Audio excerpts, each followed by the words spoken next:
Havia uma cadeira numa sala escura. Eu sentei nela e logo em seguida vesti uma touca cheia de fios. Eletroencefalograma é o que vamos fazer aqui? Disse um dos cientistas. Nós vamos medir a atividade cerebral no seu córtex motor. Então ele me dá um botão vermelho e a minha única tarefa durante todo o experimento, ele disse que era apenas apertar esse botão. Nada de padrões ou qualquer coisa do tipo. Pode ser de forma aleatória e quando eu bem entender. A única regra é que eu não posso apertar o botão quando ouvir esse alarme. Ah, parece fácil isso, é só ficar apertando o botão. Qualquer um consegue isso. Ué, mas que estranho, esse alarme até agora ainda não apareceu. Ok, eu acho que agora começa o desafio de verdade. Eu vou apertar esse botão em uma hora que ninguém espera. Que tal agora? Ai, que droga, foi uma coincidência, com certeza. Mas agora eu vou apertar agora. Que droga. Agora. Muito obrigado, o experimento acabou, disse um dos cientistas. Ué, mas o que foi que aconteceu? Eu não sei como, mas parece que essa máquina estava de alguma forma lendo os meus pensamentos. Sim, é isso mesmo. Essa máquina, depois de 15 minutos, aprendeu seus padrões cerebrais que indicam quando você está prestes a apertar o botão. Antes mesmo de você decidir isso. Ela leu o seu subconsciente fazendo a decisão antes que essa escolha se tornasse consciente. O que acabou de acontecer aqui é que esse aparelho estava sabendo o que você ia fazer antes de você mesmo. Pois é, isso talvez seja a prova de que ninguém no universo possui de fato capacidade de escolha. Tudo já está predeterminado desde antes de nascermos.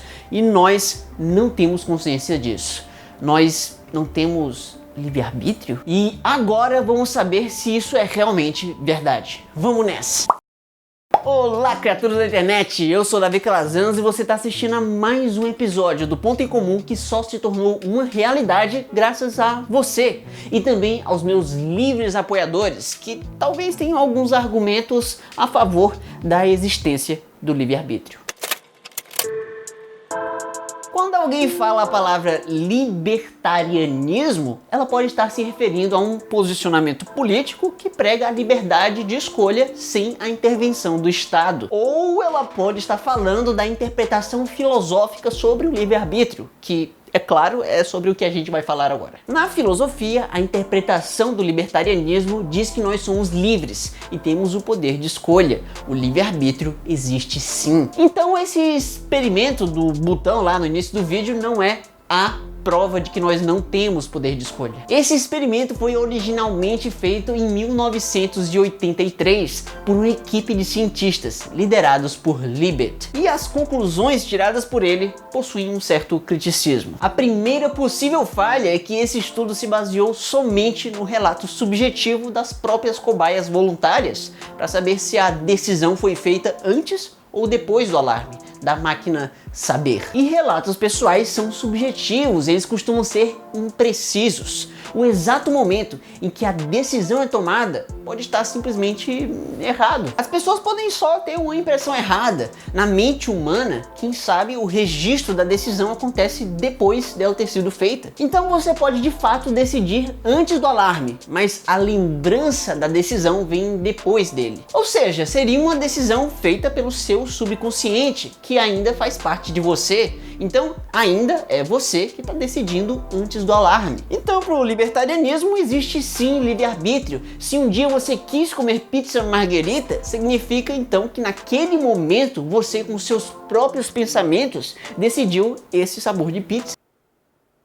Marguerita, mas aí nós teríamos um problema, porque o mundo físico à nossa volta não funciona assim, as coisas não acontecem simplesmente do nada. A nossa realidade física funciona através de uma sequência de eventos, em que primeiro temos a causa e depois o efeito. Por exemplo, se você, em vez de comer, resolveu arremessar o seu último pedaço de pizza marguerita, podemos ver as leis da física se aplicando de forma completamente previsível, em que temos a causa, que foi a sua mão arremessada arremessando aquilo e temos o efeito, que é aquele pedaço de pizza margarita fazendo uma trajetória no ar. E essa trajetória já é predeterminada, apenas uma mera consequência da sua causa. Não existe nada de livre-arbítrio nesse caso. É como uma peça de dominó que cai porque a de trás também caiu e foi empurrando. Então é aqui que o libertarianismo tenta fazer uma certa diferenciação, em que de um lado temos as coisas que são causadas por um evento, que segue as leis naturais da física, como a trajetória de um objeto, e do outro temos as coisas que são causadas por um agente,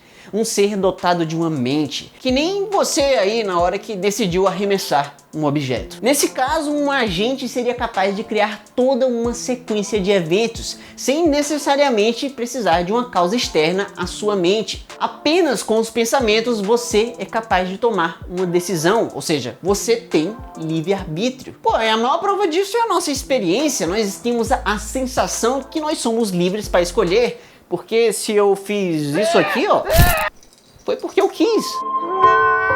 Parece que foi porque eu quis, mas será mesmo?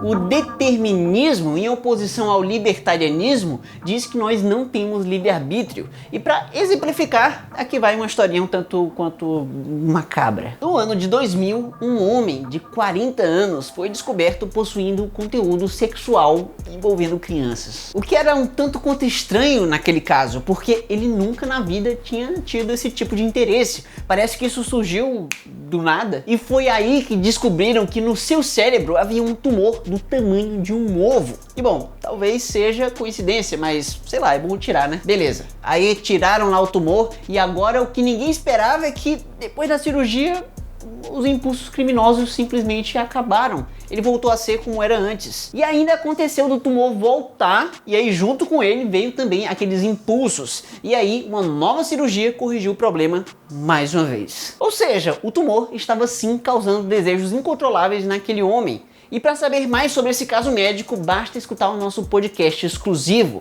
para apoiadores do canal. Se ainda não é um, clica bem aqui. Mas e aí? Será que ele realmente deve ser condenado pelos seus crimes? Ele realmente tinha algum poder de escolha? Bom, nesse caso específico, a justiça acabou decidindo que, ao invés dele ir para a cadeia, seria melhor ele receber cuidados psiquiátricos, pois ele não teve o poder de escolha por causa do seu estado mental. Agora, e se a gente falar de qualquer estado mental específico que leva a qualquer tipo de comportamento específico? Tipo o estado mental que fez você, sei lá, gostar de pizza margarita. Rapaz, cadê essa pizza que não chegou ainda, hein? Eu acho que vou reclamar no Twitter. Esse estado mental pode ter sido causado por fatores internos, como os seus genes e hormônios. Além, é claro, dos fatores externos, tipo uma propaganda que você viu por aí ou qualquer experiência ao longo da sua vida, como a maneira que seus pais te criaram ou até as suas amizades. E as experiências do mundo à sua volta, por sua vez, podem afetar fatores internos, como a maneira que os seus neurônios se conectam uns aos outros dentro do seu cérebro,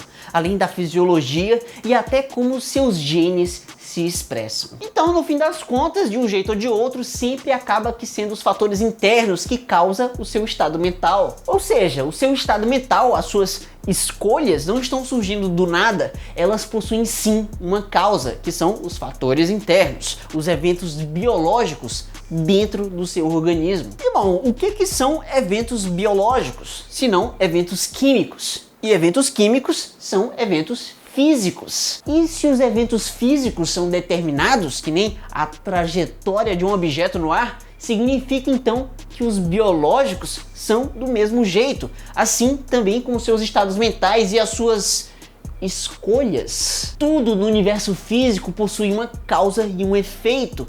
Todos os eventos que já aconteceram e um dia vão acontecer são determinados, são causados pelo que veio antes.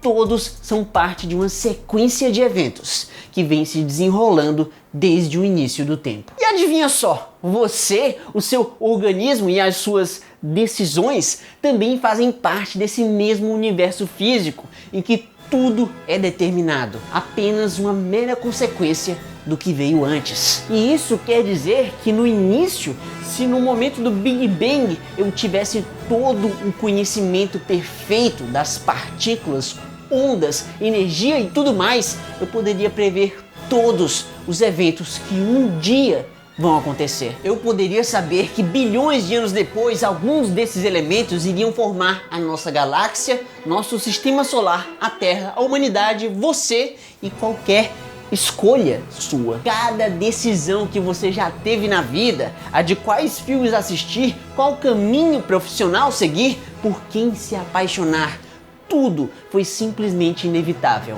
Apenas uma mera consequência da inconcebível quantidade de variáveis do nosso universo.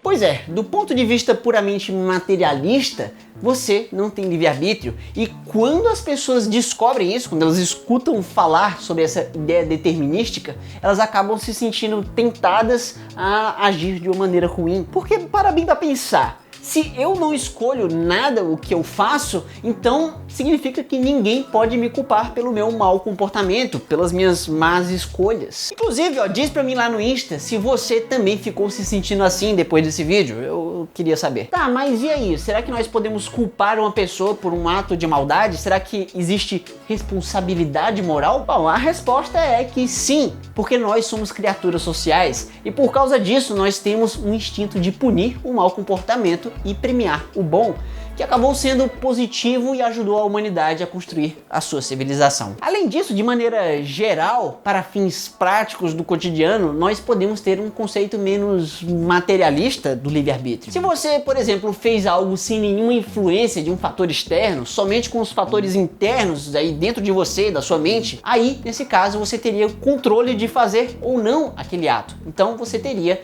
responsabilidade moral. Se ninguém apontar uma arma na sua cabeça e te obrigar a fazer algo ruim, se você decidiu sozinho roubar um banco, por exemplo, então você é de fato culpado por isso. Mas é como eu disse, talvez fatores internos e externos que você não controla, talvez tenham te influenciado ao longo da vida a fazer isso. Causaram essa decisão de pegar o dinheiro do banco e sair correndo de uma maneira mais eficiente do que um pinguim consegue, né? Eles não têm joelhos. Pois é, pinguins poderiam se locomover muito melhor se tivessem articulações para dobrar as pernas. Mas e para onde foi essas articulações? Cadê o joelho dos pinguins? Bom, para descobrir isso, basta clicar bem aqui ou ver esse outro vídeo relacionado de repente, assim como o Paulo, que tá aí junto com a Alice e a Camila, que foram as responsáveis por convencer ele a apoiar o canal. Um livre-arbítrio sob pressão. Mas sério, Paulo, Alice e Camila, muito obrigado por apoiar o maior canal de divulgação científica do Nordeste. E não se esquece que quarta tem vídeo novo. Tchau!